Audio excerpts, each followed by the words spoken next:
सभी को नमस्कार।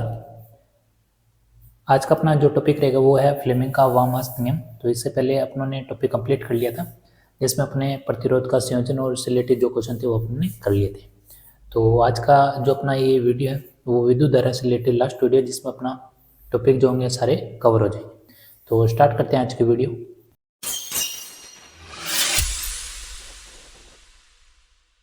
तो अब अपने जो पढ़ेंगे वो है आपके पास फ्लेमिंग का वाम-हस्त नियम।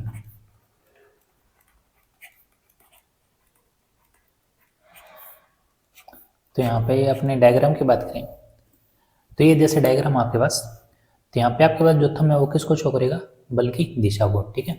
और ये है आपके पास मैग्नेटिक फील्ड, ठीक है, यानी इसको अपने बी वेक्टर से, और ये इसको किससे, एफ वेक्टर, और ये है आपके पास करंट, ठीक है, यानी आई। तो यहाँ से अगर आपको याद ना रहे तो हमेशा सबसे ऊपर कौन रहता है, फादर, ठीक है, और उसके बाद मदर, और लास्ट में आ जाता है चाइल्ड। ऐसा ही रहता है। तो यहाँ पे मदर से ध्यान रखें तो ये आ जाएगा आपके मैग्नेटिक फील्ड, मैग्नेटिक फील्ड, ठीक है। मैग्नेटिक फील्ड मतलब बी वेक्टर, और चाइल्ड मतलब सी से क्या हो जाएगा, करंट। तो ये तो याद करने का तरीका हो गया। कई बार क्या होता है अपने थोड़ा मिस बैलेंस हो जाता है कि आपके पास बी वेक्टर का है, आई वेक्टर का है, तो ये आपके पास अगर ध्यान है तो आपको याद रहेगा। ये फ्लेमिंग का बाएं हाथ का नियम है। इस नियम के आधार पर यानी डायरेक्शन अपने को ध्यान रखनी है। आपको बी और आई अगर पता है तो आप क्या निकाल सकते हो, बल, ठीक है। बल को अपनी क्या कर सकते हैं, शो कर सकते हैं, यानी उसको ढूंढ सकते हैं। कैसे, इसके आधार पर जैसे मान लो अपने पास पहला प्रश्न है कि आपके पास ये तो है चुंबकीय क्षेत्र, ठीक है, और ये मान लेते हैं आपके पास करंट। तो ये है आपके पास बी वेक्टर और ये है आई की डायरेक्शन, ही धारा की डायरेक्शन, ठीक है। मान लो कोई भी आपके पास वायर है एक्स वाई। तो यहाँ पे अपने बात करें इस नियम के थ्रू कि आपके पास ये तो क्या है बी वेक्टर, और यहाँ पे आई क्या है आपके पास ऊपर, यानी बी तो है आपके पास इस साइड और आई है, आई कहाँ है ऊपर। तो अगर आप अपने जो हैंड को है इस हिसाब से सेट करोगे कि आई को ऊपर बी को साइड में रखोगे, तो यहाँ पे आपके पास क्या आ जाएगा, जो चुंबकीय बल का जो मान है वो कहाँ होगा, अंदर की तरफ। इसमें आपको किसको मेजर रखना है, कागज के तल को, ठीक है। तो ध्यान रखना यहाँ पे आपके पास क्या आएगा, कागज के तल के अंदर की ओर, तल के अंदर की ओर किसकी डायरेक्शन होगी, चुंबकीय बल की,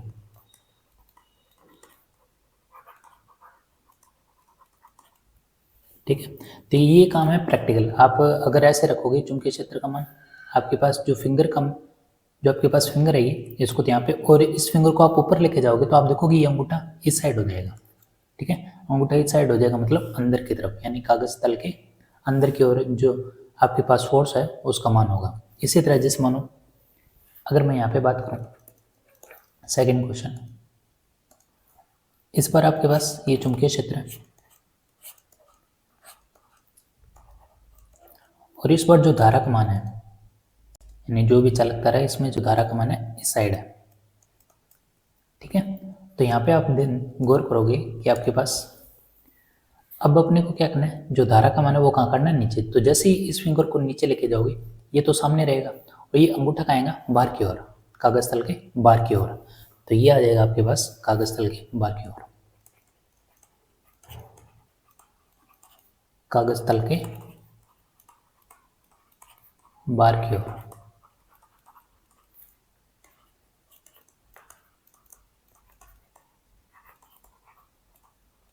ठीक है। तो इन दोनों क्वेश्चनों से आपको पता चल गया। 10वीं की क्लास की बुक में एज इट इज ऐसा क्वेश्चन दिया हुआ है जहाँ पे आपके पास डायग्राम दिया हुआ है और 4 ऑप्शन दिए हुए हैं, तो वहाँ पे आपको टिक करना है। एज इट इज वैसे क्वेश्चन भी आ जाते हैं, ठीक है। तो जहाँ पे अपने विद्युत धारा का जो रासायनिक प्रभाव पड़ेंगे वहाँ पे, तो उसके बाद मान लो अगर आप क्या इस बार धारा ना दे, धारा ना दे मतलब जैसे ये आपके पास चुंबकीय क्षेत्र है, चुंबकीय क्षेत्र, और यहाँ पे आपको धारा नहीं दे, इस बार दे दे आपको इलेक्ट्रॉन की गति, ये आपको दे दी किसकी, इलेक्ट्रॉन की गति। अब यहाँ पे आपके पास इलेक्ट्रॉन की गति देती है, इसका मतलब ये है कि आपको धारा का मान पता होना चाहिए। अपने पास तीन ही चीज़ पता है, या तो क्या पता होना चाहिए आपको बल, ये क्या पता होना चाहिए अपने पास मैग्नेटिक फील्ड, ये क्या पता होना चाहिए धारा। अब यहाँ पे इलेक्ट्रॉन का तो अपने को पता नहीं है, तो अपने को क्या करना है, अपने को एक कॉन्सेप्ट पता है कि इलेक्ट्रॉन के जो विपरीत काम करता है वो कौन काम करता है, धारा। यही तो है, तो इसका मतलब यहाँ पे धारा का मान क्या होगा, तो आप कहोगे धारा का मान होगा इसके अपोजिट, यानी धारा ऐसे गुजरेगी। तो इसके लिए आपने अभी क्वेश्चन किया था, कौन सा था, कि धारा अगर ऐसे जाए तो उसके लिए आपके पास चुंबकीय बल की दिशा क्या होगी, आप कहोगे अंदर की ओर। ठीक है, तो ये क्वेश्चन हो गया इस प्रकार भी दे दे तब भी आप क्वेश्चन कर सकते हो। ठीक है,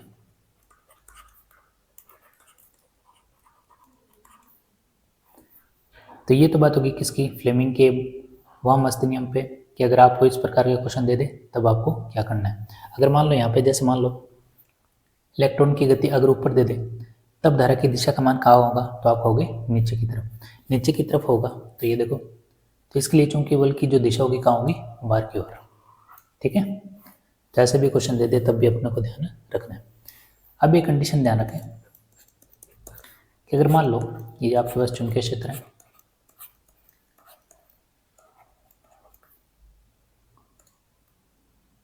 और इसमें मान लेते अपने जो धारा का मान है वो इसी के बराबर चल रहा है। मान लो ये धारा है आपके पास आई, तो यहाँ पे आप नोट करोगे कि आपके पास जो एंगल है अपनों ने कल पढ़ा था ILB, ठीक है, उसके अकॉर्डिंग अगर यहाँ पे देखो थीटा का कोई एंगल नहीं बन रहा, तो थीटा यहाँ पे क्या बन रहा है आपके पास 0 डिग्री बन रहा है, तो ध्यान रखना बल भी क्या होगा 0। ठीक है, एक ये केस है जो भी आपको ध्यान रखना है। ठीक है, अगर चुंबकीय क्षेत्र के अनुदिश अगर धारा जाए तो वहाँ पे बल क्या लगेगा 0। ठीक है, तो अब इससे जुड़ी कुछ चीज़ें हैं जो अपने को ध्यान रखनी। एक तो ध्यान रखना विद्युत मोटर,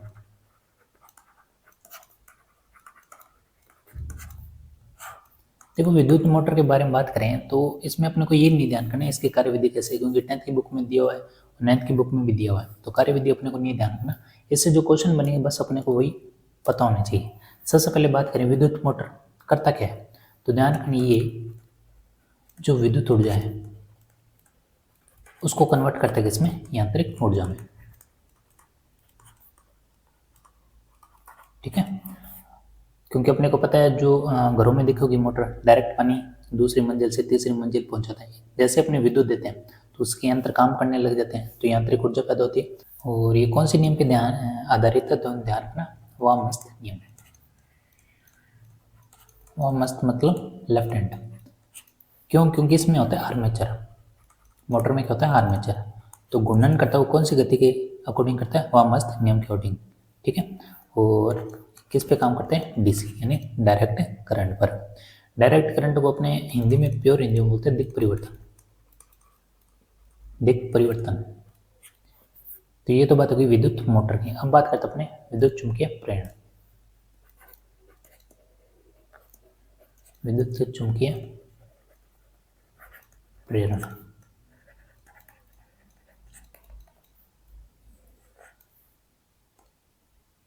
विद्युत चुंबकीय प्रेरण की बात करें तो ये दिया किस वैज्ञानिक ने, फेराडे ने। ठीक है, फेराडे के अनुसार ये है कि जो चुंबकीय बल रेखाएं हैं तो इनकी संख्या क्या होती है, परिवर्तित होती रहती है। तो परिवर्तन क्या होता है, जिसके कारण क्या है, विद्युत वाहक बल उत्पन्न होता है, जिसे अपने बोलते हैं प्रत्यावर्ती वोल्टेज। ठीक है, तो अगर कोई भी कुंडली है अगर उसमें चुंबकीय बल रेखाएं परिवर्तन हो रही है तो उसके कारण क्या होता है, कुंडली के सिरों पे क्या होता है, विद्युत वाहक बल उत्पन्न होता है, EMF, जिसे क्या बोलते हैं प्रत्यावर्ती वोल्टेज। ठीक है, तो एक वोल्टेज उत्पन्न होता है। तो यहाँ पे अपने को ध्यान रखना ये कौन से सिद्धांत पे आधारित है, तो ध्यान रखना विद्युत जनरेटर, विद्युत जनरेटर पे आधारित है। विद्युत जनरेटर मतलब देखो यहाँ पे क्या कर रहा है, विद्युत ऊर्जा को यांत्रिक ऊर्जा में कन्वर्ट कर रहा है। ये क्या करता है, जो यांत्रिक ऊर्जा है, यांत्रिक ऊर्जा कन्वर्ट कर देता है किसमें, विद्युत ऊर्जा में। ठीक है, तो ये तो बात होगी किसकी, विद्युत चुंबकीय प्रेरण।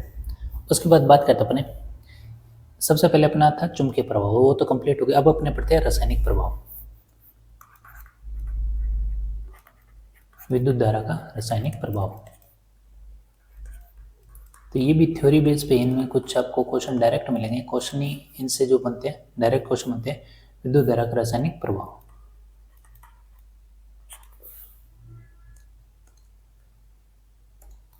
तो सबसे पहले तो ध्यान रखें ये किस पे काम करता है, तो ध्यान रखना ये काम करता है डीसी पर, ठीक है, एसी इसमें काम नहीं करता। सबसे पहले तो ये पता होना चाहिए। तो इसमें क्या होता है, तो ध्यान रखना विद्युत धारा के द्वारा क्या होता है, रासायनिक परिवर्तन, ठीक है, रासायनिक परिवर्तन को गति प्रदान करता है, उसे क्या करता है, विद्युत धारा का रासायनिक प्रभाव। यानी विद्युत धारा को क्या, विद्युत द्वारा क्या होता है, रासायनिक परिवर्तन में गति।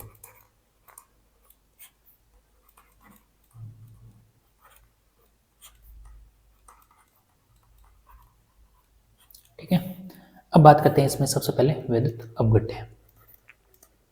विद्युत बोल दो या विद्युत अपघट्य।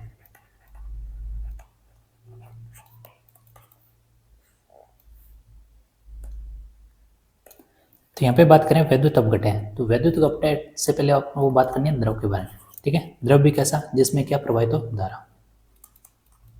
तो धारा जैसे ही प्रवाहित करेंगे तो इसमें जो अवयव होंगे वो क्या हो जाएंगे, टूट जाएंगे। अवयव क्या हो जाएंगे, आयनों में टूट जाएंगे, या तो पॉजिटिव या किसमें, नेगेटिव में, इसमें, ठीक है। तो अगर मान लो कोई भी द्रव है जिसमें अपने धारा प्रवाहित नहीं कर सकते, वो कौन सा है, ऐसा भी जल होता है जिसको बोलते हैं आसुत जल, ठीक है, आसुत जल। तो आसुत जल इसमें अपनी धारा प्रवाहित नहीं कर सकती, ठीक है। तो ये क्या होता है, अपने कह सकते हैं विद्युत का सबसे कमजोर चालक कौन सा है, तो कौन सा है, आसुत जल ही है, ठीक है। तो ये बात होगी किसकी, विद्युत अपघट्य। तो ये अपने को ध्यान रखना है, रासायनिक परिवर्तन, यानी जैसे ही धारा प्रवाहित करेंगे तो इसमें जो अवयव होंगे वो क्या हो जाएंगे, टूट जाएंगे, ठीक है। उसके बाद बात करें दूसरा, विद्युत अपघटन। विद्युत अपघटन, तो देखो शब्दों में थोड़ा ध्यान रखना है, यहाँ पे ये है विद्युत अपघट्य और ये है विद्युत अपघटन, ठीक है। तो इसमें क्या होगा, जो भी आपके पास विद्युत अपघट्य है उसमें अगर धारा प्रवाहित करे तो उसके टूटने की जो घटना है वो क्या कहलाती है, विद्युत अपघटन, ठीक है। तो यहाँ पे लैंग्वेज पे ध्यान देना, किसी विद्युत अपघट्य में धारा प्रवाहित करने पर क्या बोला था, उसमें अवयव टूटने की घटना, यानी वो घटना क्या कहलाती है, विद्युत अपघटन, ठीक है। तो एग्जांपल के थ्रू बोल सकते हैं, जैसे रसायनों का जो निर्माण होता है वो इसी के थ्रू होता है, रसायनों का निर्माण जो लैब में निर्माण होता है। और किसमें होता है, जैसे धातु का शुद्धिकरण, धातु शुद्धिकरण, ठीक है। तो ये एग्जांपल आ जाएंगे किसमें, विद्युत अपघटन में, ठीक है।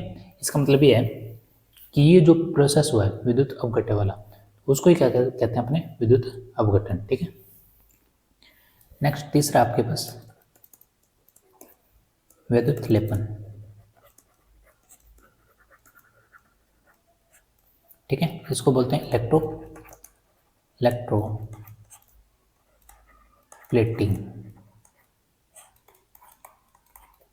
तो यहाँ पे लास्ट में क्या पढ़ा था अपनों ने, विद्युत अपघटन। तो इसमें क्या होगा, इसमें अगर किसी धातु पर किसी ने धातु की क्या चढ़ाई जाती है, परत। लेपन का मतलब भी क्या था, परत चढ़ाने से। तो ये जो आपके पास है विद्युत अपघटन, ठीक है। परत का मोस्ट एग्जाम्पल है जैसे आभूषण हो गए, ठीक है। तो जैसे कोई सस्ती धातु है उस पर भी क्या चढ़ाई जाती है, लेप, तो ये उसी में आई जाती है। तो इसमें जो क्वेश्चन बनता है वो ध्यान रखना। तो एक तो एग्जाम्पल ध्यान रखो, एग्जाम्पल क्या है, जो आपके पास सस्ती धातुएं हैं, सस्ती धातुओं के बने गहने, ठीक है। तो इसमें आ जाएगा वे धातु जिस पर परत चढ़ाई जाती है, जिस पर परत चढ़ाई जाती है उसे क्या कहते हैं,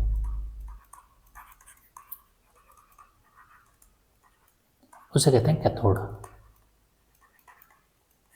एक तो ये ध्यान रखना, ठीक है। कई बार आपने देखा होगा जैसे चांदी है उस पर वर्क चढ़ाया जाता है, कौन सा, सोने का, ठीक है। तो उसमें जो वैद्युत अपव्यय यूज होता है वो कौन सा होता है, ओरिक क्लोराइड जो यूज होता है उसको बोलते हैं ओरिक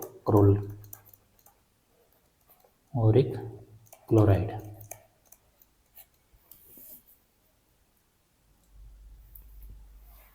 तो नेक्स्ट अपने बात करेंगे, ये तो होगी विद्युत लेपन यानी लेप चढ़ाया जाता है। चौथा अपने बात करेंगे वोल्टामीटर।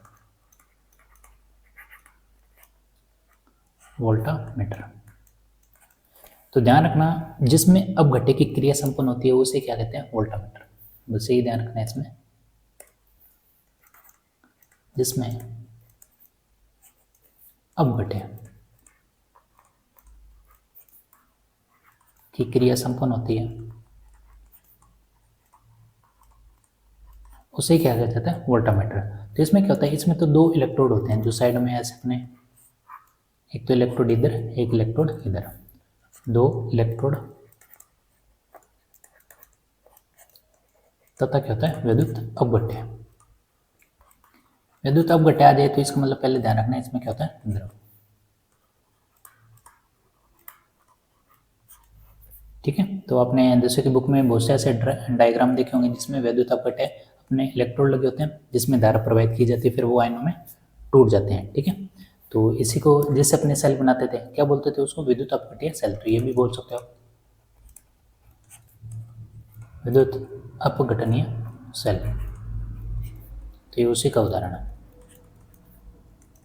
ठीक है। और इसमें सेल भी कौन कौन से हैं, तो जैसे कॉपर का हो गया कॉपर वोल्टामीटर, और कौन सा हो गया, सिल्वर हो गया सिल्वर वोल्टामीटर।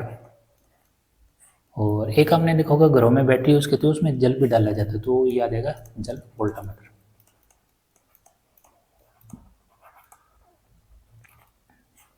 ठीक है। तो ये हो गया रासायनिक प्रवाह। इसमें जितने ज़्यादा हो सके क्वेश्चन करेंगे वही फायदा है, क्योंकि यहाँ पे आपके पास डिपेंड करता है कि क्वेश्चन किस प्रकार से पूछा जाता है। ये तो हो गए प्रकार। अब इससे जो एग्जाम्पल जितने भी आएंगे वो आपको ध्यान रखना होंगे। बाकी अपने एमसीक्यू करेंगे तो वहाँ पे सारे के सारे एग्जाम्पल वहाँ पे कवर हो जाएंगे। ठीक है। अब अपने बात करते हैं जो लास्ट रह जाता अपना, विद्युत धारा का तापीय प्रभाव।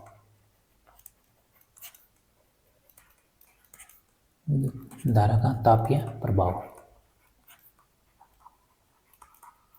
तो यहाँ पे ताप आ रहा है, तो बस यही बेस है। सिंपल सी भाषा में बात करें, जैसे मान लो कोई तार है, अगर उसमें धारा अपने प्रवाहित करे तो बताओ वो तार क्या होगी, गर्म तो होगी। जैसे अपने घरों में जो सर्दियों के मौसम में राड जो गर्म करते हैं पानी से, तो वो वायर देखना थोड़ी देर बाद के बाद वो वायर क्या हो जाती है, गर्म। तो वही क्या कहलाता है, तापीय प्रभाव। तो हमने कह सकते हैं जब किसी तार या चालक तार,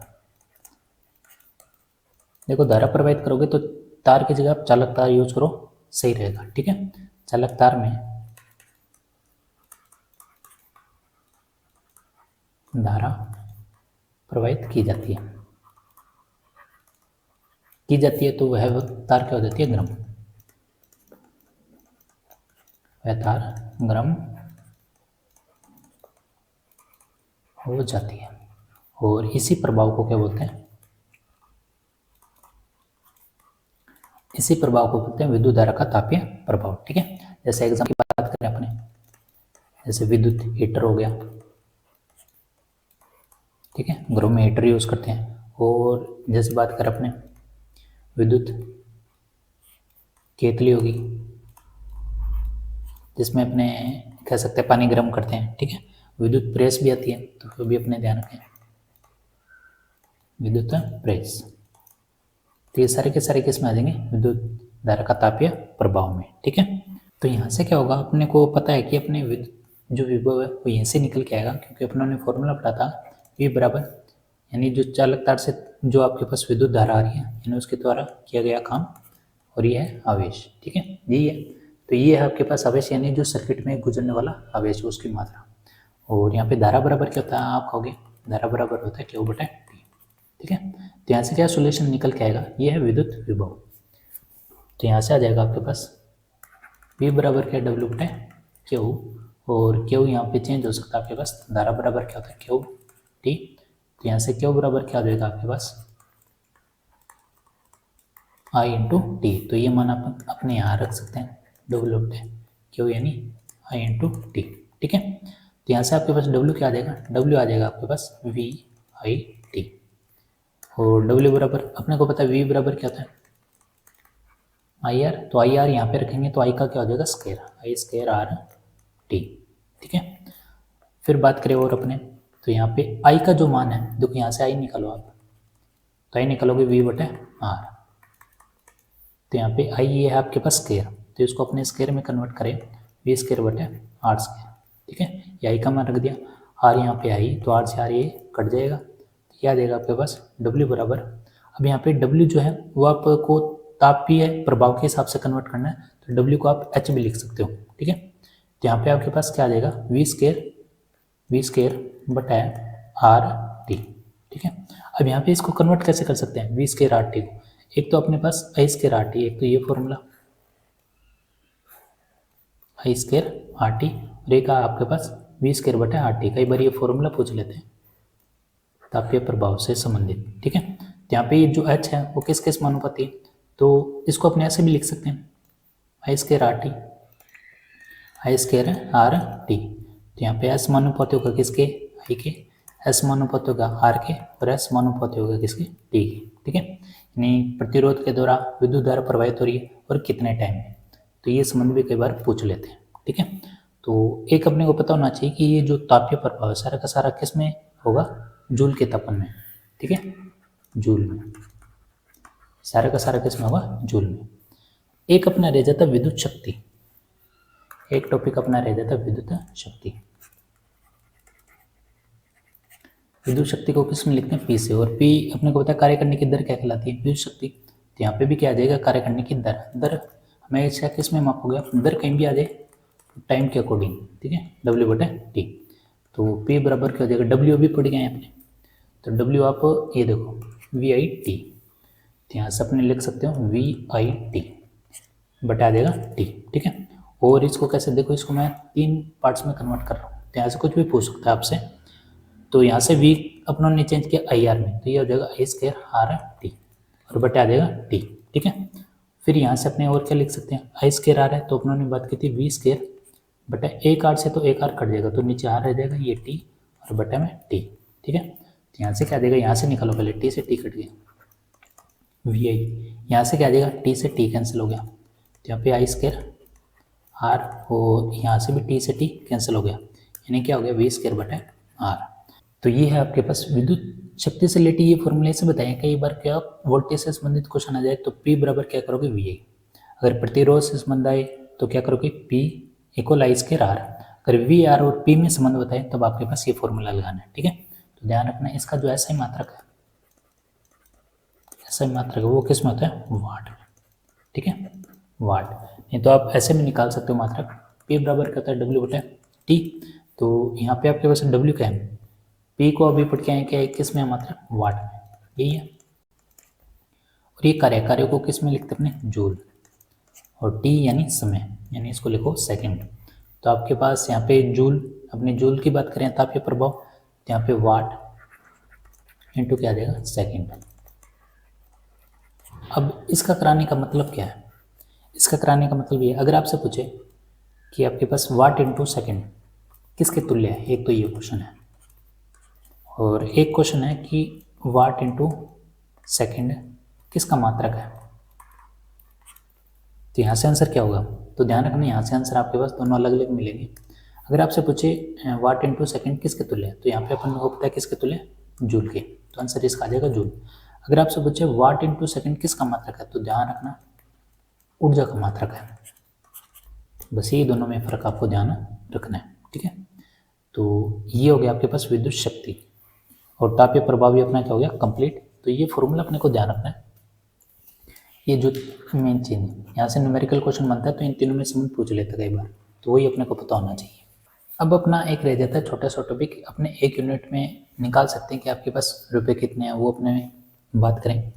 किलोवाट किसके इक्वल होता है, किलोवाट आवर। ठीक है, तो किलोवाट आवर बोल दो या बोल दो एक यूनिट। ठीक है, तो अपने को पता है 1 किलोवाट आवर, तो देखो किलो वाट और आवर, इसको क्या लिख सकते हो किलो वाट और आवर यानी घंटा। तो किलो को क्या लिख सकते हो, 1000 ग्राम होता है, यानी 10⁻3। ये आ गया आपके पास वाट। वाट आपको पता नहीं कितने वाट जगह, और ये आपके पास घंटा। तो यहाँ पे देखो किलोग्राम को ग्राम में कन्वर्ट किया, तो घंटे को कन्वर्ट करना है यहाँ पे सेकंड में। तो 1 घंटे में कितने सेकंड होते हैं, 3600। ठीक है, तो ये कन्वर्ट क्यों किया, क्योंकि अपने पास जो मात्रक आया था वो कौन सा था, वाट इंटू सेकेंड। ठीक है, इसलिए यहाँ पे तो ये आ जाएगा आपके पास कितना हो जाएगा 36, और ये 10 की पावर कितनी हो जाएगी 5।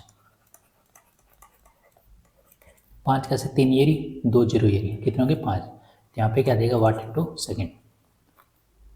ठीक है, तो अगर आपसे पूछे 1 किलो वाट बराबर कितना होता है, तो कितना बताओगे, 36 इंटू 10 की पावर 5 वाट सेकेंड। ठीक है, और अगर आपसे पूछे 1 हॉर्स पावर कितना होता है, तो ध्यान रखना कितना होता है, 746 वाट। ठीक है, और वाट आपको ही पता है, वाट में कन्वर्ट कर सकते हो आप। तो 1 वाट की जो वैल्यू होती है हॉर्स पावर में कितनी होती है, 0.0013 हॉर्स पावर। अब ये निकाला कैसे, क्योंकि आप 1/, यहाँ पे क्या करो 746, और ये वाट है यहाँ पे, और ये HP, तो भाग दोगे तो ये इतना ही आएगा। इसलिए यहाँ पे क्या है, कैलकुलेट मत करो, सीधा याद कर लो। ठीक है, 1 हॉर्स पावर बराबर 746 वाट, और 1 वाट पूछे तब आपके पास ये मान है।